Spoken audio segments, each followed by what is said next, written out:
What is going on, guys? This is Tyzerra here again, and today I'm bringing you some Call of Duty 4 free-for-all on the map Pipeline, using the AK-47 with bandolier stopping power and dead silence, and I ended up with a nice score of 25-1, and I switched to the M4 carbine with the silencer toward the end, and that kind of just helps me finish off the game. So throughout this whole game, I was on a 2-bar connection, which didn't exactly help. But I generally find that the players on COD 4 aren't exactly the best, and I find it a little bit easier to get good scores like this one. But anyway, it kind of leads me on to one of the topics which I want to talk about for this video, and that is hosting and host migration. So in COD 4 and World at War, there was no host migration. Before a game started, someone would be given host, and everyone else would connect to this host. And generally the host will have a 4-bar connection, and will have no lag whatsoever. So unless the host leaves the lobby, or if they're kicked, or if anything happens to the lobby, whatever, then the host will stay the same, and everyone will still connect to this host. Now, in Modern Warfare 2, they introduced the host migration system. So if the host did leave, or the host was kicked, or anything happened to the lobby, the host could be given to someone else, and they would host the connection, and then everyone else would connect to them, and the connection would be based upon that. Then this is the same in Black Ops, so whoever gets host, if they leave, or if they get kicked, or if the lobby's disbanded, anything like that, then the host can be shifted to someone else, and it can just keep going until there is no good host available. Now, although it was a great feature, it really doesn't work as well as I thought it would, or as I expect it should do. And one thing which I've been hearing a lot from Modern Warfare 3 is that the host migration can happen in between games. So even if you're in the lobby and the host hasn't left and nothing's happened to the lobby at all, then the host can be shifted to someone else if they feel that there is a better host who has just joined, or if the current host has decided to try and upload something to the internet or whatever.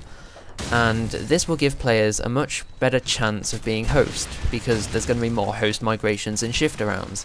But it's not going to be the slow, tedious process in between games, because this new host migration is going to happen in between games.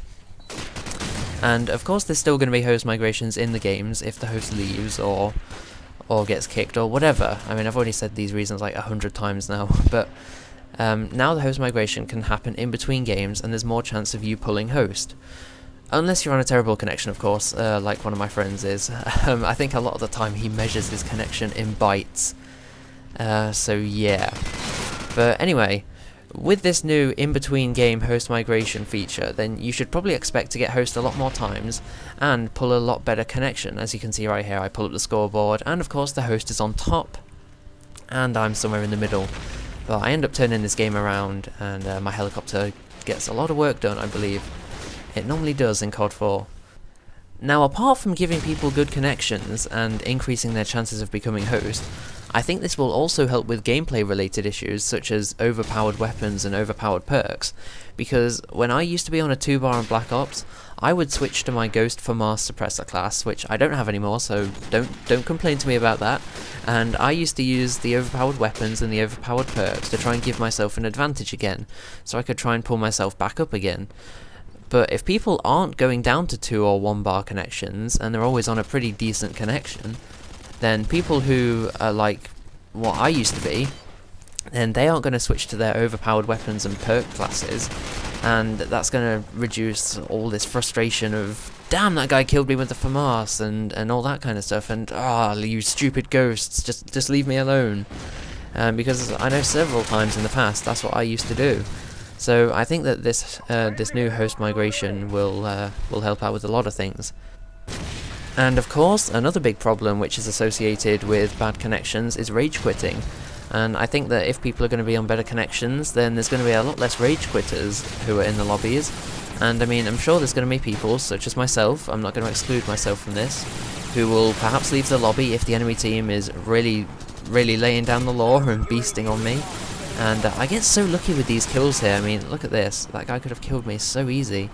And the fact that I won a 2-bar as well, I just don't understand how I did that at all. But, you know, there are a lot of snipers on COD 4 who aren't exactly the best, and they think they can be Zergriz, but they just can't really. But yeah, anyway, back to the point. I think there'll be a lot less rage quitting going on, unless of course there's some bullshit kills or noob tubes or anything like that. But for the most part, I think that being on a bad connection is one of the main causes for rage quitting, because I do it all the time, and I'm not going to lie about that. I absolutely hate it when I'm on a 1 or 2 bar connection and I'm doing bad. But this game I was just really beasting, and that's why I didn't leave. And oh my god, this kill right here. I honestly don't know how this sniper didn't get me. I tried to reload cancel a couple of times and it just stopped my reloading, and I panicked and I whipped out my pistol and I just couldn't get him with that because my accuracy is terrible. I tried to swing for the knife, but of course I'm terrible with the knife and I just couldn't hit him. And then I finally got him at the end there for my 10 kill streak. And I was absolutely crapping myself at that point. I really thought that I was going to die and lose my 25-1, but luckily that wasn't the case, and I still managed to get this pretty good 25-1 game for you. I mean, I'll let you guys be the judges of how good it was, but I was proud of the score, and especially because I was on a 2-bar connection. That was another one of the big reasons why I posted it. But anyway guys, the video's coming up to a close here. I'm about to pick up the final kill in around 4, 3, 2, 1. So there's the final score, 25-1 on a 2-bar connection. Please like if you enjoyed, favourite if you really enjoyed, and subscribe if you want to see more. I'll be sure to see you next time. Peace out.